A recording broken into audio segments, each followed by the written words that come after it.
I'm so stressed out. Everything just feels like a test that I fail, so depressed when I can't seem to get.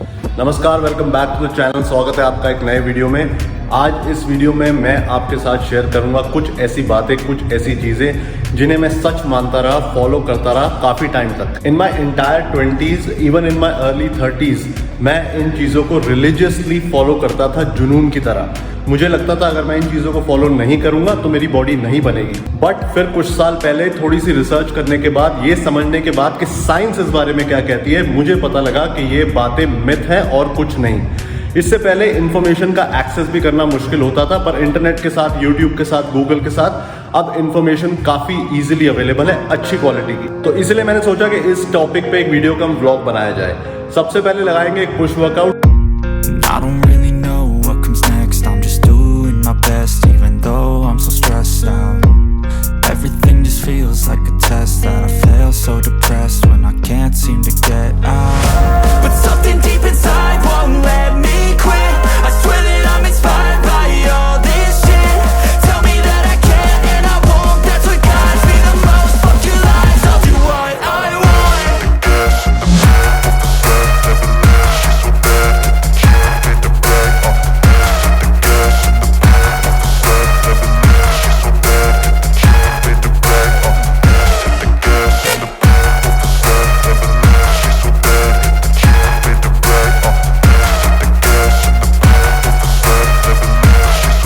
So myth number 1 है कि एक anabolic window exist करती है और आपको आपका protein shake workout खत्म होते ही तुरंत कंज्यूम करना चाहिए। बहुत सालों तक मैं ऑब्सेस था अपना वे प्रोटीन इमीडिएटली वर्कआउट के बाद लेने के लिए। मैं अपना वे प्रोटीन हमेशा जिम में कैरी करता था। मेरे में इतना सब्र भी नहीं था कि मैं घर जाके वे प्रोटीन कंज्यूम करूं। मुझे लगा कि अगर मैं लेट हो गया, आधे घंटे से ज्यादा टाइम निकल गया, तो वो एनाबॉलिक विंडो बंद हो जाएगी और मेरी मसल्स ग्रो नहीं करेंगी। जबकि असलियत ये है कि अगर आपने अपने वर्कआउट से पहले कोई मील या मील्स कंज्यूम करी हैं जिसमें प्रोटीन था, कार्बोहाइड्रेट था, तो क्योंकि प्रोटीन का डाइजेशन एक ग्रेजुअल प्रोसेस है, उस प्रोटीन के अमीनो एसिड्स आपके पास अवेलेबल रहेंगे वर्कआउट के दौरान और वर्कआउट के बाद भी कुछ घंटों तक। आपकी बॉडी कैटाबॉलिक स्टेज में नहीं जाएगी जिसमें मसल का ब्रेकडाउन शुरू हो जाता है अगर आप वे प्रोटीन नहीं लेंगे वर्कआउट के तुरंत बाद। हाँ, at the same time workout के बाद वे प्रोटीन लेना गलत चीज नहीं है, लेकिन वो इसेंशियल नहीं है, वो नेसेसरी नहीं है। तो जैसा कि आप सबको पता है, मैं अर्ली मॉर्निंग वर्कआउट्स करता हूं। मेरे वर्कआउट 5:15 साढ़े 5 के बीच में शुरू हो जाते हैं। मैं अपने वर्कआउट से पहले एक स्कूप वे प्रोटीन और एक केले का शेक लेके आता हूं और वर्कआउट के बाद वे प्रोटीन नहीं लेता। मैं सीधा घर जाता हूं, नहाता हूं, धोता हूं, तसल्ली से ब्रेकफास्ट करता हूं, उसके बाद न्यूज़पेपर पढ़ता हुआ।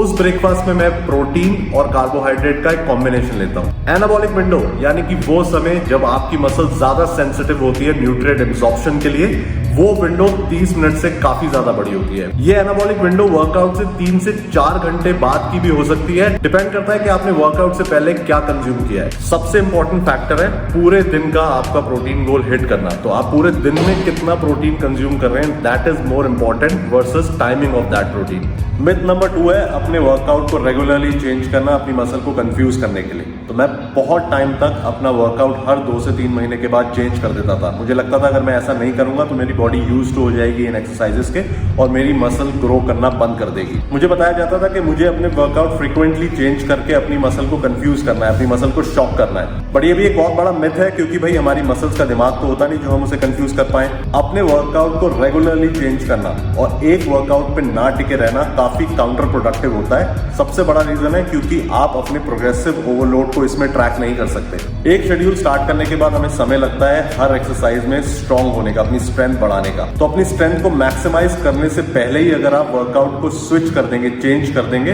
तो ये आपकी हेल्प नहीं करेगा। Also it prevents you from getting highly skilled in one set of exercises. क्योंकि आप वर्कआउट को इतनी जल्दी स्विच कर रहे हैं, आप एक सेट ऑफ एक्सरसाइजेस पे मास्टरी नहीं कर पा रहे, आप उसका फॉर्म प्रॉपर्ली नहीं सीख पा रहे, उसमें स्ट्रेंथ प्रॉपर्ली डेवलप नहीं कर पा रहे। एक अच्छा तरीका जो गारंटी करता है लॉन्ग टर्म सक्सेस, वो ये होता है कि आप एक अच्छा वर्कआउट शेड्यूल बनाएं और उस पर टिके रहे काफी लंबे समय तक। आप अपने स्ट्रेंथ गेन्स को पूरा मैक्सिमाइज करो अपना वर्कआउट स्विच करने से पहले। And when you are maxed out on all aspects, तभी आप अपना वर्कआउट शेड्यूल चेंज करो। मिथ नंबर 3 है कि अगर आपको मसल ग्रो करनी है तो आपको दिन में 5 से 6 मील्स खाना नेसेसरी है, आवश्यक है।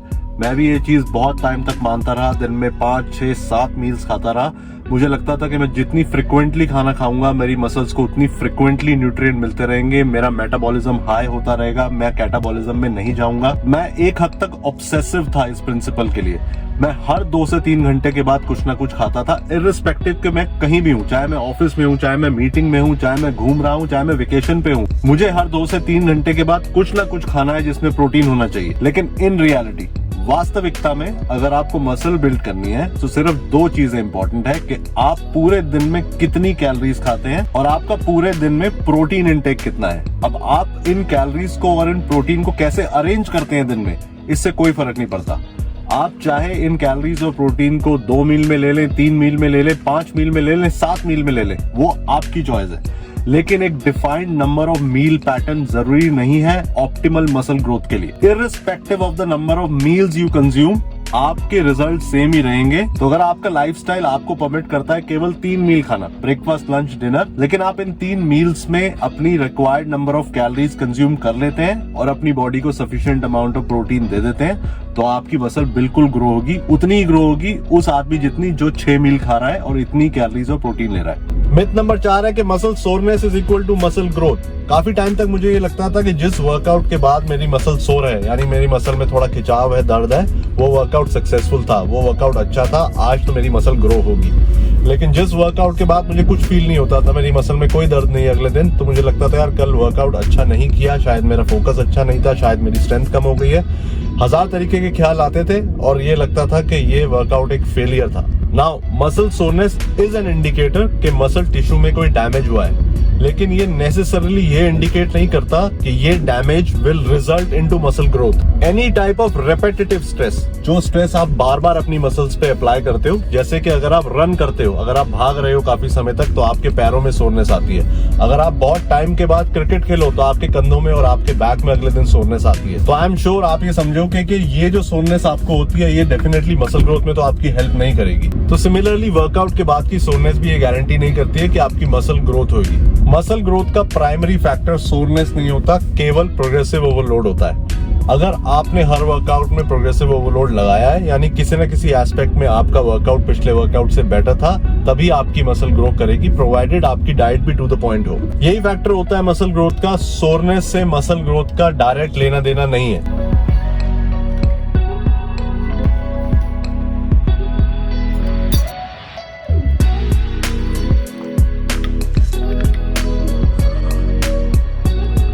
मिथ नंबर 5 है कि कुछ मैंडेटरी एक्सरसाइजेस होती हैं जो आपको करनी ही करनी चाहिए अगर आपको मसल गेन करनी है। तो मैं भी बहुत साल तक ये सोचता था कि एक सेट ऑफ मैंडेटरी एक्सरसाइजेस है कि अगर मैं ये एक्सरसाइज परफॉर्म नहीं करूंगा तो मेरी फिजिक डेवलप नहीं होगी, मेरी मसल नहीं ग्रो करेगी। वो अलग बात है कि इन एक्सरसाइजेस से चाहे मेरे को रिकवर करने में प्रॉब्लम आ जाए, चाहे मेरे इंजरी का रिस्क बढ़ जाए, चाहे मेरी जस्ट बॉडी रिस्पॉन्ड ना करे, वो फिट ना कर पाए उन एक्सरसाइज से। फॉर एग्जाम्पल डेडलिफ्ट एक ऐसी एक्सरसाइज है जो मैंने बहुत साल तक बहुत ज्यादा हैवी लोड के साथ करने की कोशिश करी है, क्योंकि मुझे लगता था कि अगर मैं डेडलिफ्ट नहीं करूंगा तो मेरी फिजिक तो डेवलप होगी ही नहीं। ये कंपाउंड मूवमेंट है, एसेंशियल मूवमेंट है, ये तो मुझे करनी ही करनी है। अब क्योंकि मैं फ्लैट फुट हूं, मेरे को हमेशा प्रॉब्लम होती थी डेडलिफ्ट करने में, मेरा बैलेंस बिगड़ता रहता था, मेरी लोअर बैक में एक्स्ट्रा स्ट्रेन पड़ता था। तो मेरे को काफी टाइम लगा ये समझने में कि बॉडी को नहीं पता, एंड बॉडी डजंट केयर कि आप कौन सी एक्सरसाइज परफॉर्म कर रहे हैं। मसल ग्रो करती है अगर आप उनको स्टिमुलेट करें, अगर आप मसल्स को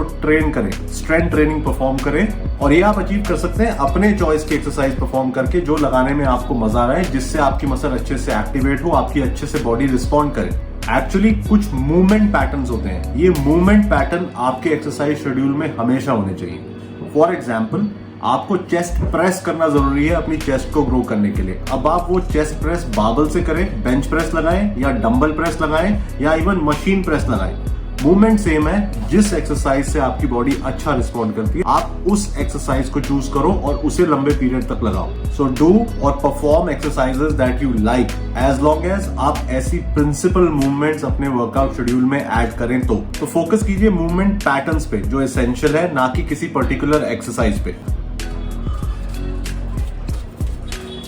तो मिथ नंबर 6 है ईट बिग टू गेट बिग। जब भी मैं बल्किंग करने की कोशिश करता था या अपना वेट बढ़ाने की, मसल साइज इंक्रीज करने की कोशिश करता था, तो मुझे लगता था कि मैं कुछ भी खा सकता हूं और किसी भी क्वांटिटी में खा सकता हूं। ये गलत है, क्योंकि सबसे पहली बात तो एक क्लीन बल्किंग और डर्टी बल्किंग में फर्क होता है। तो बल्क करते हुए आपको अच्छे फूड सोर्सेज चूज करने चाहिए अपनी कैलोरी इंटेक बढ़ाने के लिए, बजाय इसके कि आप जंक फूड खाने लगे या सॉफ्ट ड्रिंक्स पीने लगे। मैं एग्जैक्टली यही गलती करता था। मैं जंक फूड खाता था, मैं सॉफ्ट ड्रिंक्स पीता था, मेरे को डोनट का शौक था, मैं दिन में 2-2 3-3 डोनट खा जाता था।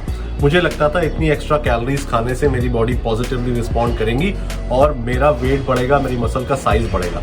तो मेरा वेट बिल्कुल बढ़ा, मैंने वेट गेन किया, उसके साथ मसल भी बढ़ा, लेकिन फैट काफी बढ़ गया और ऑनेस्टली मैं देखने में अच्छा नहीं लगता था। मैं अपनी एज से ज्यादा बड़ा लगने लगा था। सो इन रियलिटी एक्सपीरियंस से मैंने क्या सीखा कि आपको वेट गेन करने के लिए, आपको बल्किंग साइकिल चलाने के लिए बहुत ज्यादा एक्सेसिव कैलोरीज नहीं खानी है। आपको अपनी मेंटेनेंस से 200 या 300 कैलोरीज एक्स्ट्रा खाना है बस। उससे आपका अच्छा वेट गेन होगा। आप क्लीन मसल गेन करेंगे, आपका फैट कम से कम बढ़ेगा। हाँ, आप मसल गेन कर सकते हैं मेंटेनेंस पे खा के भी, अगर आप सफिशिएंट क्वांटिटी में प्रोटीन खा रहे हैं और आपका वर्कआउट अच्छा है। हाँ, आप डेफिसिट में रह के भी मसल गेन कर सकते हैं, लेकिन एक आइडियल एनवायरनमेंट मसल गेन करने के लिए बॉडी में होता है एक स्लाइट सरप्लस पे रहना। ये बात याद रखना कि बॉडी को मसल गेन करने के लिए, मसल बिल्ड करने के लिए एक छोटा सा सरप्लस बहुत होता है। इससे ऊपर आप जितनी भी कैलोरीज बॉडी को प्रोवाइड करेंगे वो सेव होगी आपकी बॉडी में एज फैट। नेक्स्ट मिथ है कि आपको कार्डियो नहीं करना चाहिए। ज्यादा कार्डियो करने से आपकी मसल का साइज कम हो जाता है और मैं इस मिथ पे बहुत टाइम तक बिलीव करता रहा। मैं बिल्कुल भी कार्डियो नहीं करता था। मुझे लगता था कि मैं हल्का सा ट्रेडमिल पे चढ़ूंगा और मेरी मसल का साइज एकदम से श्रिंक हो जाएगा। व्हाइल इट इज ट्रू कि जरूरत से ज्यादा कार्डियो करना, एक्सेसिव कार्डियो करना may impact your muscle size negatively, लेकिन आज की डेट में मैं बिल्कुल रिकमेंड करता हूं कि आप कार्डियो करें। हफ्ते में 2-3 मॉडरेट कार्डियो सेशन जरूर लगाएं अपनी कार्डियोवास्कुलर हेल्थ के लिए। इससे आपकी मसल का साइज कम नहीं होगा, इससे आपका ब्लड फ्लो बढ़ेगा, आपकी मसल्स में न्यूट्रिएंट की सप्लाई बेटर होगी। सिर्फ एक टिप है कार्डियो लगाने के लिए कि आप एक कार्डियो सेशन स्ट्रेंथ ट्रेनिंग के बाद में लगाएं, उससे पहले नहीं। काफी लोग कार्डियो वर्कआउट से पहले करते हैं, वेट ट्रेनिंग से पहले करते हैं। वो ठीक नहीं है, वो ऑप्टिमल नहीं है, क्योंकि उससे आपकी परफॉर्मेंस, आपकी स्ट्रेंथ थोड़ी कॉम्प्रोमाइज हो जाती है। अब मैं कार्डियो सेशंस नहीं करता हूँ, आई फोकस ऑन वॉकिंग। मैं अपना स्टेप काउंट रेगुलरली ट्रैक करता हूँ, हर रोज ट्रैक करता हूँ और एक पर्टिकुलर नंबर हिट करने की कोशिश करता हूँ। मेरे हिसाब से स्टेप्स कंप्लीट करना यानी कि वॉक करना सबसे अच्छा फॉर्म है कार्डियो का, स्पेशली उन लोगों के लिए जो मसल बिल्डिंग करना चाहते हैं, क्योंकि ए, ये कैलोरीज बर्न करता है, बी, ये आपकी कार्डियोवास्कुलर हेल्थ को सपोर्ट करता है, सी, रिकवरी में बिल्कुल भी इंटरफेयर नहीं करता है। अगर आपने एक तगड़ा वर्कआउट सेशन लगाया है, उसके बाद आप दिन भर चल रहे हैं, तो अगले दिन आप फिर से रेडी होते हैं वर्कआउट करने के लिए, आपको थकान नहीं होती है। वर्सेस अगर आपने HIIT लगाया, कोई बहुत ज्यादा इंटेंस कार्डियो सेशन कराए, दैट में इम्पैक्ट रिकवरी, आपकी परफॉर्मेंस अगले दिन कॉम्प्रोमाइज हो सकती है। तो मसल बिल्ड करना यानी बॉडी बिल्डिंग इतना कॉम्प्लेक्स काम भी नहीं है जितना लोगों को लगता है। ये काफी बड़ी इंडस्ट्री है, इसमें काफी सारी ऐसी थ्योरीज हैं जो मसल बिल्डिंग प्रोडक्ट्स की मार्केटिंग स्ट्रैटेजीज को सपोर्ट करती हैं। इस वजह से इतने सारे मिथ्स, इतने सारे मिसकंसेप्शन इस प्रोसेस में आपको सुनने को, देखने को मिलते हैं, जो आप खुद फॉलो भी कर रहे होंगे। So do not gate confused, keep it simple, enjoy the process and work hard. ये 4 चीजें करोगे तो आपकी मसल ग्रोथ बहुत अच्छी होगी। I hope you like the video and the content. आपसे मिलता हूं नेक्स्ट वीडियो में, तब तक please take care, keep working out and stay safe.